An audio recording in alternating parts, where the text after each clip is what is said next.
Hello, welcome back to We the People Politics. Today, we will be making a best case scenario for former President Trump in the 2024 presidential election based upon polls, historical trends, and my personal interpretations. I made a previous video covering Biden's best case scenario. It was my first video to get over 1,000 views, so I would highly recommend you go check it out after this video. But enough said, let's get predicting. As always, we will start with the safe states, which are determined by a margin of 12 percentage points or over. For President Biden, these states will be Hawaii, California, Massachusetts, Washington, D.C., Maryland, Vermont, and Maine's 1st Congressional District, giving the incumbent president 86 safe electoral votes. For former President Trump, he will carry the states of Utah, Idaho, Wyoming, Montana, North Dakota, South Dakota, Nebraska at large, and its 1st and 3rd congressional districts, Kansas, Oklahoma, Missouri, Arkansas, Louisiana, Mississippi, Alabama, Tennessee, Kentucky, Indiana, West Virginia, South Carolina, and Maine's 2nd congressional district. He will also carry some of the more competitive states by safe margins, those being the states of Alaska, Iowa, Ohio, Florida, Texas, and North Carolina, as all of these states have enough polls with Trump leading by 10 points or over to make them safe in a best case scenario. All of these states will give him a total of 235 safe electoral votes. As for the remaining states, we will, as always, start in the West and end in the East. Starting in the state of Washington, Biden leads by 10 to 17 points in polls. However, I think Trump could outperform them by around 5 points in a best case scenario. Same story in the state of Oregon, where Biden leads by a similar margin. Therefore, both states will be likely Biden. In Nevada, Trump leads by anywhere from 2 to 12% in recent polls. Despite the high margins in some of these polls, however, it will not be completely safe, as Biden won it by 2% in 2020, so we will say that the silver state is likely Trump. In Arizona, Trump leads by slightly less than in Nevada on average. However, we can still easily see that in a best case scenario, it will be likely Trump. Moving to the state of Colorado, Trump lost it by only 5% in 2016, and he is losing by only up to 8% in these recent polls. However, seeing as he lost by 13% in 2020, we would say that at his best, he will lose by a lean margin. In the state of New Mexico, Biden leads by 8% in an August poll and won it by 11% in 2020.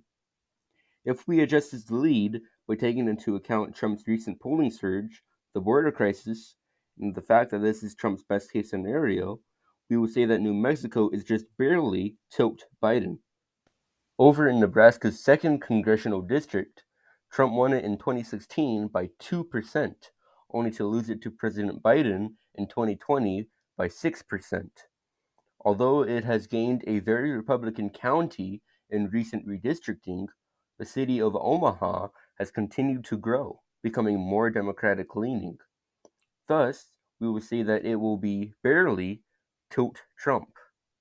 In recent polls, Biden leads in Minnesota by anywhere from 2 to 8%. However, since the less recent polls from before March have larger samples, they are likely more accurate. And since Biden won by 7% in 2020 and Hillary Clinton won by less than 2% in 2016, we would say that Trump wins it by a lean margin.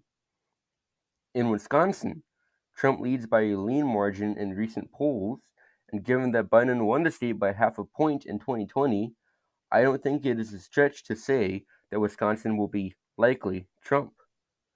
Moving down to Illinois, Biden leads by 10% in the most recent poll from the Prairie State, and seeing as Biden won it by only 17%, I think that Trump can make up enough ground to make Illinois likely Biden. In the state of Michigan, arguably the most important state in this election, Trump leads in almost every recent poll, usually by a lean margin. I think that Trump can definitely increase his lead in a best case scenario, so we will say that the Great Lakes state is likely Trump. Way down in the state of Georgia, Trump already leads the polls by a likely margin on average, and seeing as he won it by over 5% in 2016, we will say that it is likely Trump. Up in the state of Virginia, Biden leads by anywhere from 3 to 6% in polls from this year. If we look back to a September Change Research poll that was sponsored by a Democratic affiliated PAC, Trump and Biden are tied. And I think that with third party candidates taken into account, Trump, at his best, could probably win Virginia by a tilt margin. Moving to Biden's birth state of Pennsylvania, Trump leads in most polls, and in some by 8 or 9 points. Seeing as Biden won it in 2020 by less than 2%, we will say that it is likely Trump. Moving from Biden's birth state to his home state of Delaware, there are no polls for this election cycle. However, I think Trump, who lost it by slightly less than 12 points in 2016, could manage to make up 7 points in the state after Biden won it in 2020 by 19%. In an absolute best case scenario, we will say that it is likely Biden. New Jersey also does not have any polls for this election cycle, but seeing as it was 3 points closer than Delaware in 2020, we will say that it is also likely Biden. In Trump's former home state of New York, President Biden leads by 9 or 10 points in most recent polls. This would usually prompt me to make it lean Biden in a Trump landslide scenario. However, due to the fact that Biden won in 2020 by a whopping 23 points, we will only say that the Empire State is likely Biden. Moving over to Connecticut, Biden leads by 9 to 14% in several polls from last year, despite winning it in 2020 by 20%. Regardless, we will say that it is likely Biden. In the very tiny state of Rhode Island, Biden led Trump by 14 to 17 points before Trump's polling surge, despite winning the Ocean State by 21% in 2020. If we take Trump's surge into account, I think it would be fair to say that Rhode Island would be likely Biden, making it the 5th state in a row to do so.